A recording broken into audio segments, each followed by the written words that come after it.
Well, how are we? Are we good? Awesome. Well, I have a secret to share with you. You are all here on purpose. You made a series of decisions that led you to this room today. So let me ask you a question. Have you ever thought about what your motivation is behind everything you do? Why you're here? Not how you got here, someone invited you, or what you hope to get out of today and hearing these talks, but really the purpose and the reason for you being here today. Well, this question has had such a huge impact on my life and has really become the foundation for my journey as a social entrepreneur. So today I want to look at two core motivators that really impact all of our decision making and our motivation. So I was asked to come and share today about starting an unusual business in an unconventional way. So today we're talking about not business as usual. I'm the CEO and founder of Kamek.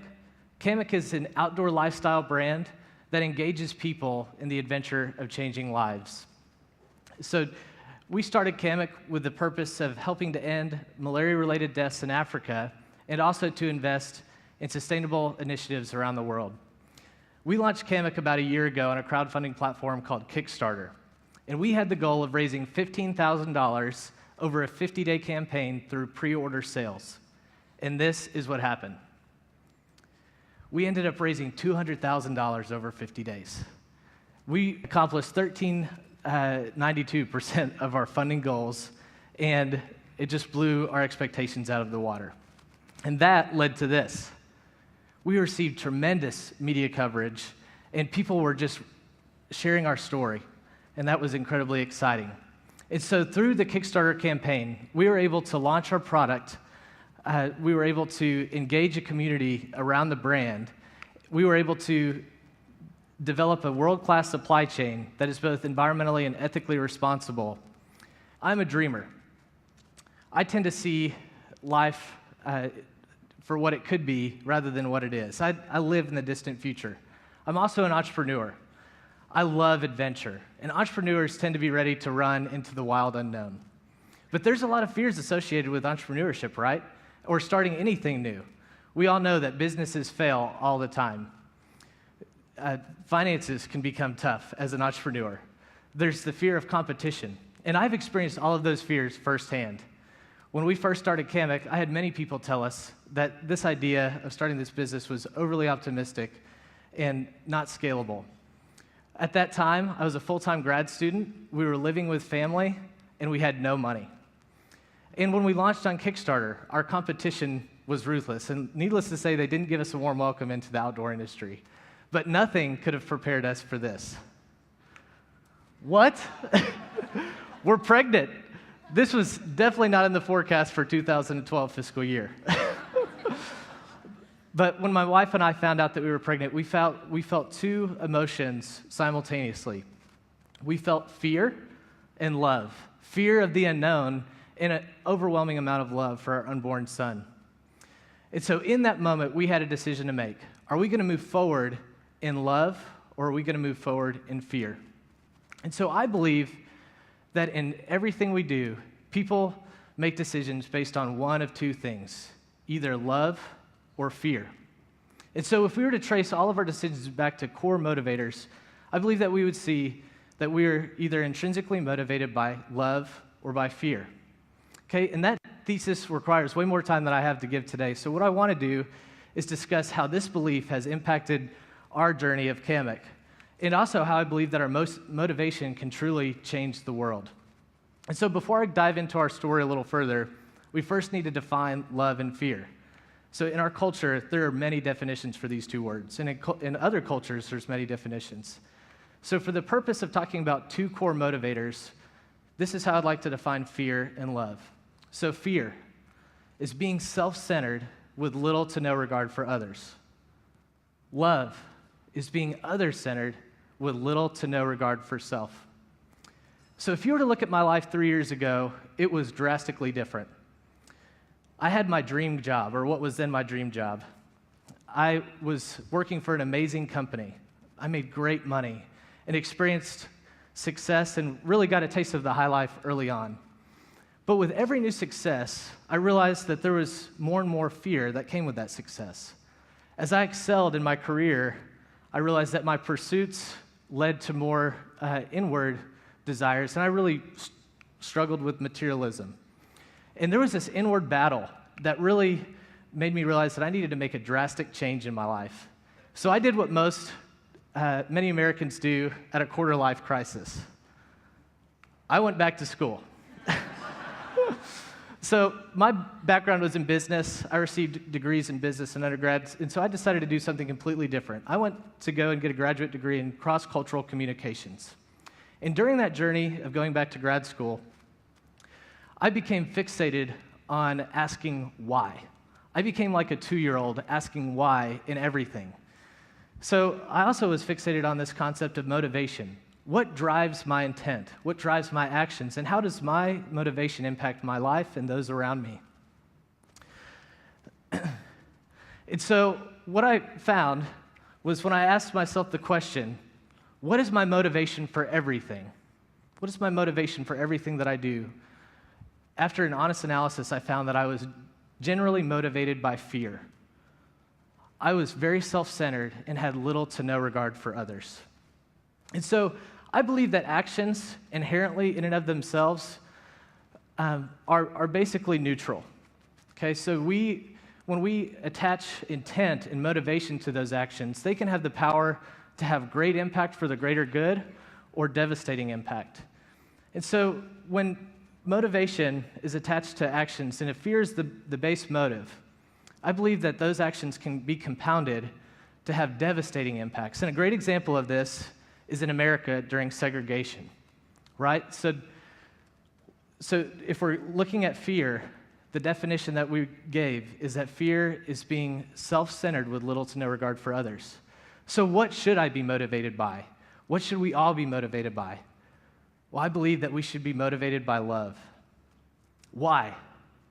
Why should we be motivated by love? Well, because love is the fullest way to live. Love accomplishes the greater good. Love brings cultures and communities together. And above all, love conquers fear. And so you might be thinking, okay, Greg, you're talking about love. How in the world does this have practical implications in my life and in my business? And so I would submit to you that this has huge implications to your personal life and to your business. Simon Sinek is a well-known author, great TED communicator. He says that people don't buy what we do, but why we do it, okay? So he contends that the greatest businesses in the world, the greatest leaders, are dialed in on why, their reason and purpose for existence. And that brings success. And so he says our why makes all the difference. And what I'm asking us to do is take a look at a step further. What motivates our why? And that I would submit that we should be motivated by love. And so let me give you some practical examples of how this has had an impact on Kamek in our journey, and how our brand looks way different because we take motivation into consideration. So when I first started Kamek, I had no intention of starting a business. I was in grad school as a full-time grad student, and during that time, I was taking a class on global needs. And that class wrecked me. I was exposed to harrowing statistics and facts on anything from sex trafficking to clean water issues, global hunger, and the list goes on and on. But nothing really impacted me as heavily as this. Every minute, a child dies from malaria in Africa. Really? It's 2012. How is that possible? Every minute, a child dies from malaria in Africa.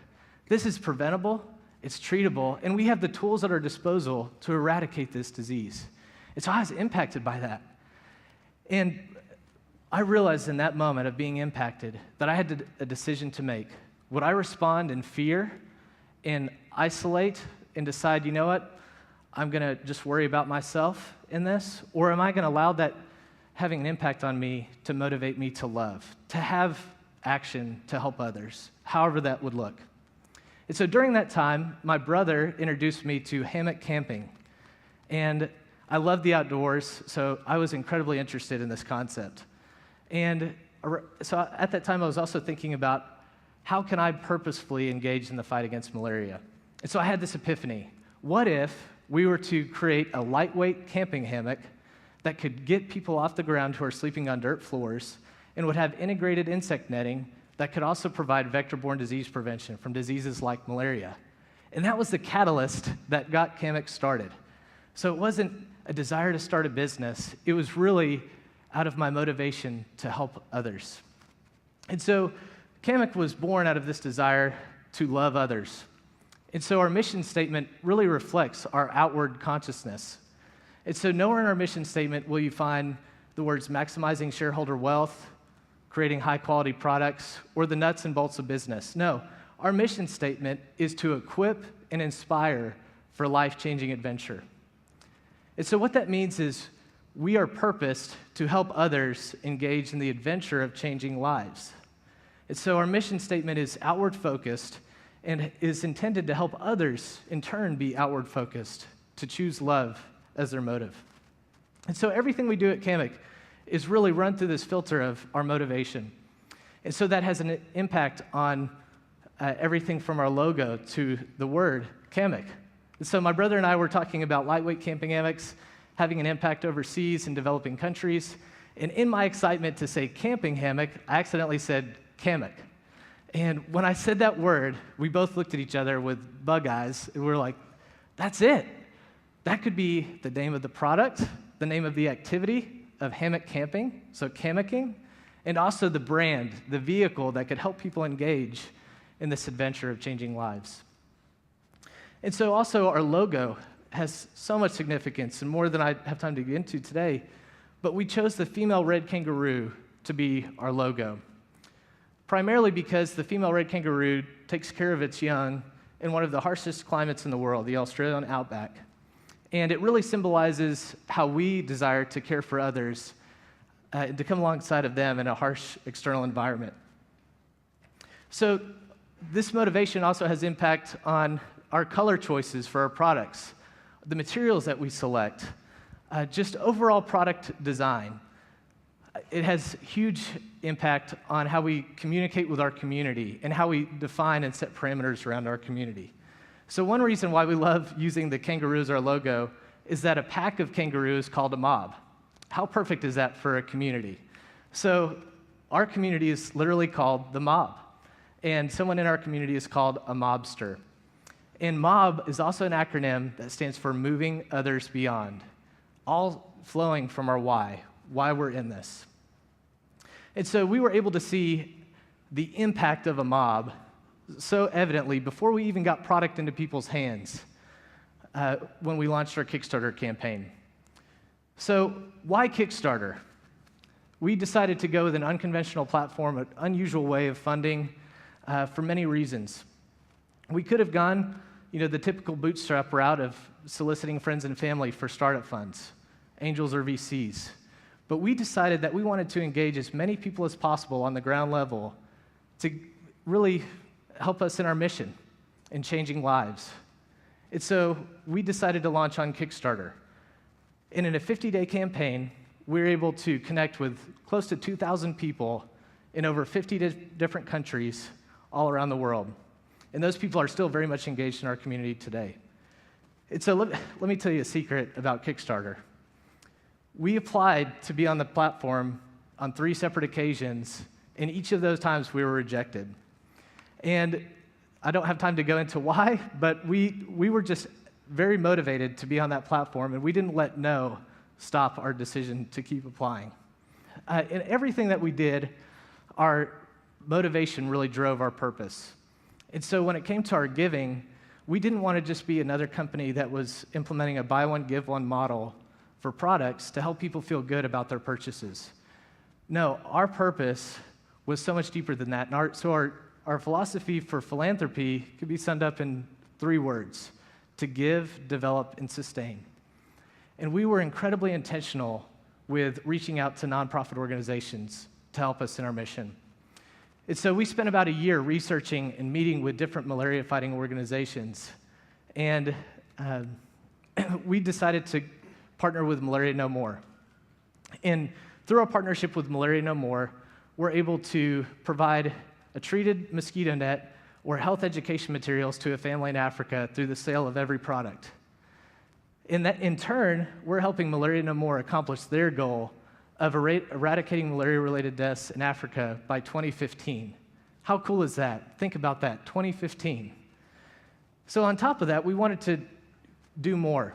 So we decided to partner with 1% for the Planet and commit 1% of total revenue to environmental and sustainable initiatives. And through our partnership with 1%, we connected with Comfort the Children International. Comfort the Children is an amazing nonprofit that does work in Kenya. And they do some incredible environmental and sustainable initiatives there. But their work has had huge impact. Let me share a story real quick with you guys about Florence and Ruth. Florence is a single mom, and Ruth is a daughter with special needs. Ruth has cerebral palsy. And before connecting with CTC, Ruth would not have had an opportunity to walk or to receive physical therapy, and education was off the table. But Ruth, through her mom being able to work at CTC to provide a wage for her family, Ruth now walks today because of the physical therapy that she received, and also she's received an amazing education. And so when I dream about the world that I want to live in, and I dream about the world that I want my son to grow up in, I dream about a world where malaria does not exist. I dream about a world where people choose to be motivated by love. You know, I think we owe it to ourselves to ask the question, what is my motivation for everything? We're all in the same boat. We're all here to help each other. And I believe that if we are all motivated by love, there's nothing we can't accomplish. Thank you.